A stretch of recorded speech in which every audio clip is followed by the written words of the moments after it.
So ఆమె పేరు, ఆ కాంతిని ఏమన్నారు? జేయ అన్నారు. జాన, జాత, జేయ స్వరూపాలలో జాన జాతలు పోతే మిగిలేది ఏదో అది చిన్నమస్త. జాన అలానే ధ్యాత. ఏమ్మా, నువ్వు ధ్యానం చేస్తున్నావు అన్నావు కదా, ధ్యానం ఒకటైతే ఆ ధ్యానాన్ని నువ్వు చేస్తున్నావు. ఈ రెండు గనక అలానే జేయ స్వరూపాల్లో ధ్యాన జాతలు పోతే, ఈ ధ్యాన ధ్యాత ఈ రెండు పోగొట్టి ఈ అమ్మవారు ఏదైతే మిగులుతుందో ఆమెయే చిన్నమస్త అంటారు. ఆజ్ఞాచక్రంలో ఆమె చిన్నమస్తగా అవతరిస్తుంది అని. అది నాకు దర్శనం అయిందండి, చిన్నమస్త అమ్మవారిది అని. అటువంటి యోగులు సిద్ధులు ఎవరైతే ఉంటారో వారి ఒంటి మీద ఈ అమ్మవారు ఆవహించి ఉంటుంది అమ్మా, గుర్తుంచుకోండి. అందుకే వారికి ఆ సిద్ధులు అనేవి అయాచితంగా అప్రయత్నంగా వస్తాయి.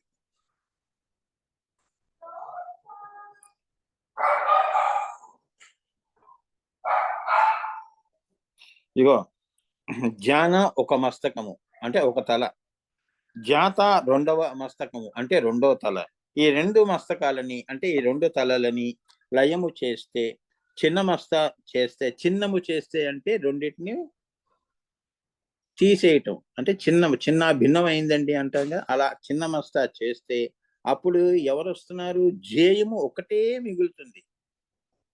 జేయం అనేది ఒకటే మిగులుతుంది. ఎవరు ఆమె? ఆ జేయము ఎవరై కూర్చున్నారు? అది కూడా చిన్నమస్తాయే అంటున్నారు. ఆజ్ఞాచక్రంలో వరకు కూడా చిన్నమస్తా రూపమే నువ్వు చూస్తావు. దాన్ని సింబాలిక్ గా వాళ్ళు ఏం చేశారంటే ఒక బొమ్మని మనకు అర్థమయ్యేట్టుగా ఆ దేవతని తల నరుక్కున్నట్టు చేతిలో కపాలం పట్టుకుని రెండు దారాలు, రక్తపు దారాలు ఇలా పైకి రావటం అంటే ఆ రెండింటిని తీసేస్తే వచ్చినది ఎవరు? చిన్నమస్తా స్వామి జయంలో. ఆ బొమ్మను చూసి నువ్వు ఎలా గుర్తుపడుతున్నావు? ఇప్పుడు ఇది నేను చెప్తే కదా నువ్వు ఆమెను చూసి గుర్తుపట్టింది ఈమె చిన్నమస్తా అని. అట్లా అనమాట. ఆమె అందులో నుంచి వచ్చిందే చిన్నమస్తా. సో తన చేతిలోని తన యొక్క శిరాన్ని పెట్టుకున్నది అనటానికి ఇదే నిదర్శనం. అంటే తన తలను తానే నరుక్కుని చేతిలో పట్టుకుని ఉన్నది అన్నదే చిన్నమస్తా యొక్క నిదర్శనము అని. అంటే నువ్వు గుర్తిస్తావు ఈమె దశమాహ విద్యల్లో చిన్నమస్తా అమ్మవారని. ఈ జాతులు అనేవి పోగొట్టుకున్న తర్వాత ఓహో, ఈ యొక్క జేయము దగ్గర, ఆజ్ఞాచక్రం దగ్గర నేను వచ్చాను అంటే ఇది చిన్నమస్తా స్వరూపము. ఆ తల్లి నువ్వు ఉపాసన చేస్తే ఆ రూపంలో నీకు దర్శనం ఇస్తే అప్పుడు నువ్వు అదే రూపంలో నీకు దర్శనం ఇస్తుంది. ఆహా, చిన్నమస్తా అమ్మవారి యొక్క మంత్రం ఫలించింది అని నీకు ఒక నిదర్శనముగా ఆమె కనిపిస్తుంది. ధూమావతికి ఇప్పుడు రాబోయే ధూమావతి కానీ, త్రిపుర కానీ, కాళీ కానీ అన్నిటికీ కూడా ఈ హఠయోగం ఏదైతే ఉన్నది దీనంతా హఠయోగము అంటారమ్మా. ఇంకా దాన్ని డీటెయిల్ ఇంకా కింద ఉన్నాయి, అవి కూడా గురువు గారు చెప్పారు, అవి కూడా చెప్తాను. హఠయోగం అంటే ఏంటో చెప్తున్నాను నేను అమ్మా.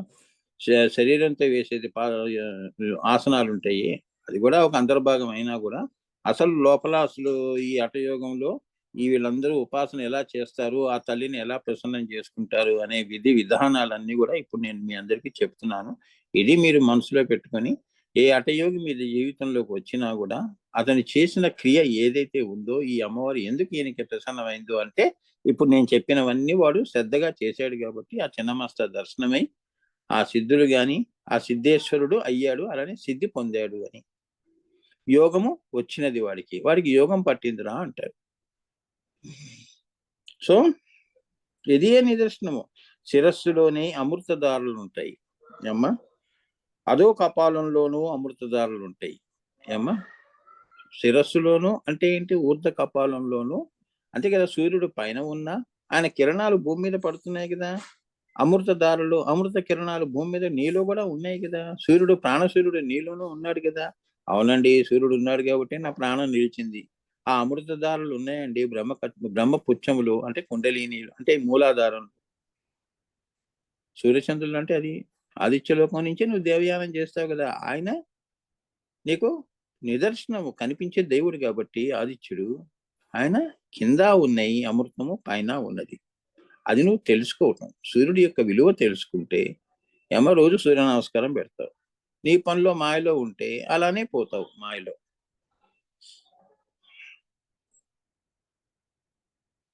అక్కడ నుండి బ్రహ్మపదం అనే బ్రహ్మనాడిలో దండములో అమృత కాంతులు ప్రవహిస్తున్నాయి అనేది యోగా శాస్త్ర రహస్యమే కదా. అంటే ఇక్కడ ఏం చెప్తున్నాడు, బ్రహ్మనాడి అమ్మా, ఈ బ్రహ్మనాడి ఏదైతే ఉందో అంతే కదమ్మా, ఈ సుషుష్మ అనేది బ్రహ్మనాడి కదా, ఇక్కడి నుంచి కదా నువ్వు పైకి వెళ్ళేది. అది వీణాదండముగా ఉంటుంది. ఆ వీణాదండములో అమృత కాంతులు ప్రవహిస్తూ ఉంటాయి. అంటే ఏంటంటే నీ యొక్క వెన్నుపూసలు వెన్నుముకలో అది వీణాదండములా ఉంటుంది. అంతే కదా. ఒక స్కెల్టన్ చూడండి, అచ్చు వీణ రూపంలో ఉంటుంది. ఆ వీణా దండములో అమృత కాంతులు ప్రవహిస్తున్నాయి అంటే ఏమిటి, సెరిబ్రో స్పైనల్ ఫ్లూయిడ్ అమ్మా, కుండలిని ప్రవాహము నీ వెన్నుముకలో ప్రవహిస్తుంది, అది కాంతి రూపంలో. సైన్స్ కూడా చెప్తుంది సెరిబ్రో స్పైనల్ ఫ్లూయిడ్ అంటారు. అందులో ప్రవహిస్తున్నది యోగా శాస్త్ర రహస్యం. దాన్ని నువ్వు జాగృతం చేసుకోవాలి, లేదంటే అలా ప్రవహించుకుంటూ పోతుంది. నది మా ఇంటి దగ్గరే ఉందండి, చార్మినార్ మా ఇంటి పక్కనే ఉంది, కానీ నేను ఇంతవరకు చూడలేదు అన్నట్టు ఉంటుంది. నువ్వు తెలుసుకుంటే నీ అదృష్టం, తెలుసుకోకపోతే నీ దురదృష్టం. గుడి పక్కనే ఉంది, ఎప్పుడు వెళ్ళాం గుడికి, ఇంట్లోనే సరిపోయింది జీవితం. అట్లా చెప్తున్నాడు. ఆ రెండింటిని తన చేతిలో పెట్టుకున్నది అంటే బ్రహ్మకచ్చం నుంచి వచ్చిన అది అలానే బ్రహ్మపుచ్చం వరకు వస్తుంది కదమ్మా. ఈ రెండింటిని కూడా కుండలిని శక్తి కాళీ రూపంలో కింద, మళ్ళీ ఆగ్నేయ చక్రం నుంచి పైనది, ఈ రెండింటిని కూడా ఈ బ్రహ్మదండములో అమృతధారాలను తన చేతిలో పెట్టుకుని ఉన్నది అంటున్నారు. ఆమె తలుచుకుంటే నిన్ను కింద ఉంచగలుస్తుంది, ఆమె తలుచుకుంటే నిన్ను పైకి కూడా తీసుకెళ్ళగలుస్తుంది అన్నది పిండితాడు. అందుకే దేవుడి అనుగ్రహం, అమ్మవారి అనుగ్రహం అంత తొందరగా రాదు, నువ్వు చేసిన దాన్ని బట్టి ఉంటుంది. ఆ తల్లి దయ మీద ఉంటుంది. ఆ రెండింటిని తన చేతిలో పెట్టుకుని ఆమె ఎప్పుడు కావాలో అప్పుడే ఇస్తుంది నీకు. ఒక మంచి గురువు దగ్గరికి పంపిస్తుంది. లేదు అంటే అలానే ఉండవే, నెక్స్ట్ జన్మ చూద్దాం ఉంటుంది. ఉండరా అలా, ఇంకా 5 జన్మలు ఉన్నాయి నీకు, నీ కర్మలే ఎక్కువ ఉన్నాయి. అందుకే సత్సంకల్పాలు అందరికీ ఒకటేసారి పుట్టవు, దుష్ట సంకల్పాలే పుడతాయి ఇప్పుడున్న ఈ కలియుగంలో. యోగం చేయాలి, ధ్యానం చేయాలి, పూజ చేసుకోవాలి అనేవి ఎందుకు వస్తాయి, రావు. మంచి పనులు చేయాలనేది ఎవరు ముందుకు రాడు, చెడు పనులకి అందరూ తయారవుతారు. అయాచితంగా అప్రయత్నంగా వస్తుంది కదండి, చూద్దాం మన అదృష్టం, ఒక రాయి తగులుతుంది కదా అని అనుకునే వాళ్ళే ఎక్కువ ఉన్నారు ఈ ప్రపంచంలో. ప్రయత్నమును కష్టము పడకుండా ఫలితాల కోసం ఆశించేవాళ్ళు, అంతే కదా. వేరే వారు అనేది ఏముంది, ఏ డిపార్ట్మెంట్ చూసుకున్నా ఇప్పుడు ప్రపంచంలో అంతే కదా. జీతాలు ప్రజల దగ్గర నుంచి వచ్చిన డబ్బుతో జీతాలు తీసుకున్నా కూడా సంపాదిస్తున్నారు ఎక్కువ. ఎందుకంత సరైన చెకింగ్ లేదు, సరైన విధానం లేదు, అరికట్టే విధానాలు. అవునా, ప్రభుత్వం అనేది సరిగ్గా ఉండాలి కదమ్మా. కరప్షన్ అనేది అప్పుడు అందరికీ సమానమైన సమదృష్టి శివదృష్టి అన్నమాట. అందరూ ఏంటి ఉన్నది లేదు అనుకుంటే ఏడుస్తూ కూర్చోరు. నువ్వు నీతిపరుడిగా నిజాయితీగా ఉంటే మనమే లక్ష్మి. అక్రమ మార్గంలో వెళ్ళాము అంటే అలక్ష్మి. అందుకే దేశాలే కాదు, మన వ్యక్తిత్వాలే కాదు, దేశం కూడా పేద దేశం ఎందుకు అవుతుందంటే వాళ్ళ బుద్ధులు పరిపాలించే వాళ్ళ బుద్ధులు బాగుండాలి. దేశం బుద్ధి ఎందుకు మారుతుందమ్మా, గురజాడ అప్పారావు గారు చెప్పినట్టు. అవునా, ఆయన ఏం చెప్పాడు, దేశం అంటే మట్టి కాదు, ఈ దేశం అంటే మనుషులు అన్నాడు. ఆ మనుషులు సరిగ్గా ఉండాలి కదా, సత్సంకల్పాలతో ఉండాలి కదా, ప్రజాసేవ చేయాలి, దేశాన్ని ప్రేమించే వాళ్ళు కావాలి. కానీ దేశాన్ని దోచుకునే వాళ్ళు మనకెందుకు, చిచ్చులు పెట్టేవాళ్ళు మనకెందుకమ్మా, ఇటువంటి ప్రభుత్వాలు ఎందుకు. అందుకని వాళ్ళ విధి విధానాలు సరిగా లేవు కాబట్టి ఏ ప్రభుత్వం కూడా ఎంతో కాలం గట్టిగా నిలబడలేదు. ఇప్పుడు యోగం చేయాలి అని నువ్వు అనుకున్నప్పుడు అది నువ్వు ఒక తపస్సుగా తీసుకోవాలి, తీసుకుంటే యోగం వస్తుంది. అంతేగాని వాడు చేశాడు వీడు చెప్పాడు అని చెప్పి నువ్వు చేసావనుకో, వాడు చెప్పాడు వీడు చెప్పాడు అంటూనే ఇది కూడా పోతుంది, నీలో ఉన్న ఈ యొక్క యోగా అనేది కూడా పోతుంది, ఇంట్రెస్ట్. నువ్వు ఎందుకంటే దాన్ని నువ్వు నీ జీవితంలో ఒక భాగంగా తీసుకోలేదు, దాన్ని ప్రత్యేకంగా తీసుకొని నేను చేస్తున్నానండి యోగము అంటున్నావు. కానీ అది నా జీవిత భాగం అండి, అది లేకపోతే నేను లేను అనేది. కానీ మాయలో ఏమిటి, నువ్వు మాయలో ఉన్న వస్తువులన్నీ శాశ్వతం అనుకుంటావు. అదే అదే దౌర్భాగ్యం, అదే అలక్ష్మి. బ్రహ్మాన్ని మనం గుర్తించాం, భ్రమల వెంటే పరిగెడతాం. ఓకే. ఇడా పింగళలు ద్వారా రెండవ తలలో అదే తర్పణ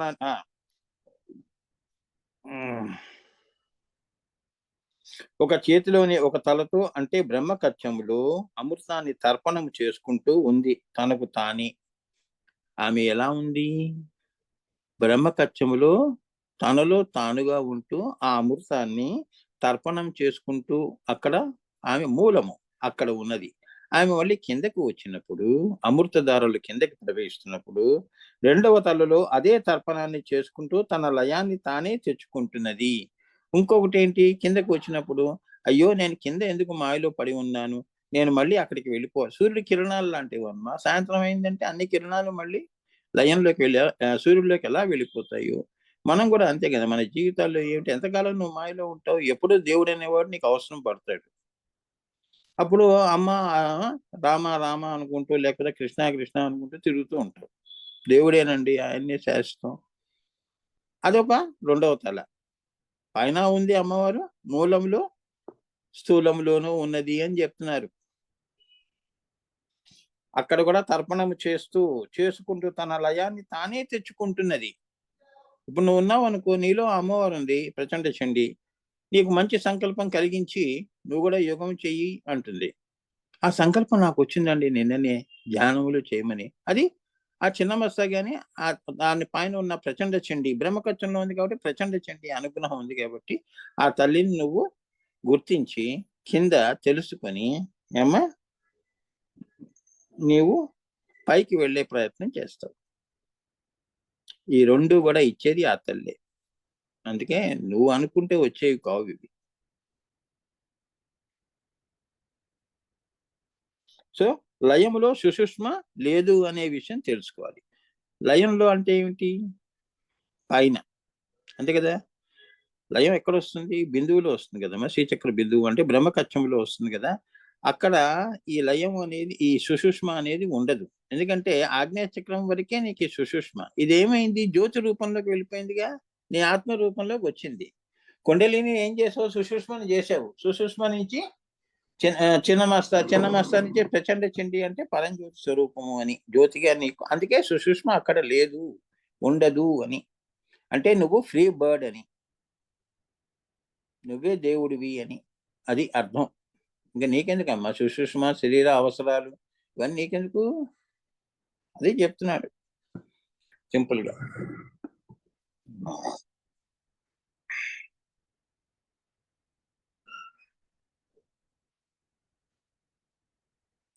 హ్మ్. తద్వారా సర్వదేహము యొక్క అమృత స్రావము అంతటిని తనయందే పెట్టుకున్నది ఎవరు? అట్టి సుషుష్మయే చిన్నమస్త. సర్వదేహము అంటే ఈ శరీరమంతా, అమృత స్రావము అంటే మూలాధారము నుంచి అంటే కుండలిని అని. అవునా? అక్కడ ముద్ద కట్టి ఉన్నది కదా! ఏమ్మా? ఆ తేజస్సు, తేజోలింగముగా ఉన్నది కదా! స్థూలములో. అక్కడ సర్వదేహము యొక్క అమృత స్రావం అంతా గూడా తన యందే పెట్టుకున్నది ఎవరో ఆమె చిన్నమస్త. అనగా చిన్నమస్త అంటే అమృత వర్షిణి అని. అవునా అమ్మా? నువ్వు జాతులు పోతే అమృతమే, ఆనందమే. బాధలు లేకపోతే ఆనందమే గదమ్మా! ఆమె అమృత వర్షిణిగా ఉంది దేహంలో గాని, ఆగ్నేయ చక్రం చిన్నమస్త పైన ప్రచండ చండీ రూపంలో గూడా ఆమె ఎక్కడ సహస్రారం వరకు అమృత వర్షిణిగా మూలములో గూడా ఉన్నది అని. కింద ఉన్నది, పైన ఉన్నది. తానే అంతా ఉన్నది అని దానర్థం.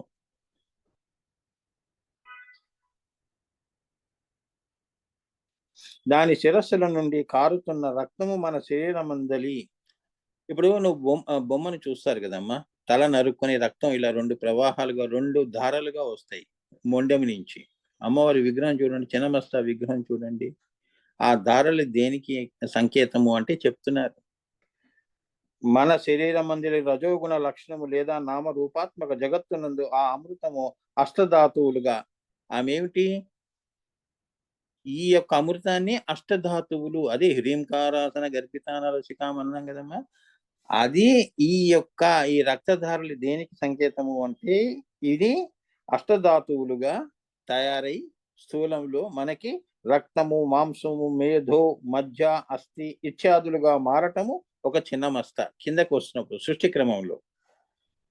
లేకపోతే మనం ఎలా వస్తాం? ఆ అమృతం వల్లనే మనం ఇంత అష్టధాతువుల వలన మన మాంసము, మధ్య, మీద ఇవన్నీ ఉన్నాయి కాబట్టి నీకు శరీరం అనేది ఏర్పడింది. అది ఒక చిన్నమస్త. అయితే ఊర్ధ్వములో అమృతముగా మారటము, అమృతాన్ని అష్టధాతువులైన రక్తాన్ని రెండిటిని కూడా ఈ భువనమునందు తాను పంచగలిగేది లేదా దాన్ని లయింపజేయగలిగేది చిన్నమస్త. ఈ ఆనందాన్ని కూడా, పైన ఆనందాన్ని కూడా లయింపజేయటం. అంతే కదా! నీలో ఆత్మని తీసుకెళ్ళి ఆమెలో కలుపుకోవటం అదొక ఆనందము. ఇందులో కింద మాయలో ఇక్కడ శరీరం సృష్టిలో ఇదొక ఆనందం. ఇదొక కళ. ఆజ్ఞాచక్రంలో చిత్కళ అవుతుంది కదా! ఆ చిత్కళ ఒకటి. అదొక ఆనందము. కింద బ్రహ్మానందము, జీవానందము ఈ 2 తానే అయి ఉన్నది అని చెప్తున్నారమ్మా సింపుల్. లేకపోతే నీకు ఆనందం అంటే నీకేం తెలుసు? ఈ అష్టధాతువుల రక్తము, మాంసము, మేజ, మధు, మీద ఇవన్నీ కూడా నీ శరీరం ఇవ్వటానికి అమ్మవారు స్థూలములు ఇవన్నీ ఈ 2 ధారలు దేనికి సంకేతము అంటే ఒకటి కిందకి, ఒకటి పైకి. అంటే 2 ఆనందాలు కూడా తానే కూర్చొని ఉన్నది, తానే అయి ఉన్నది అని అర్థం చేసుకోండి. అర్థమవుతుంది.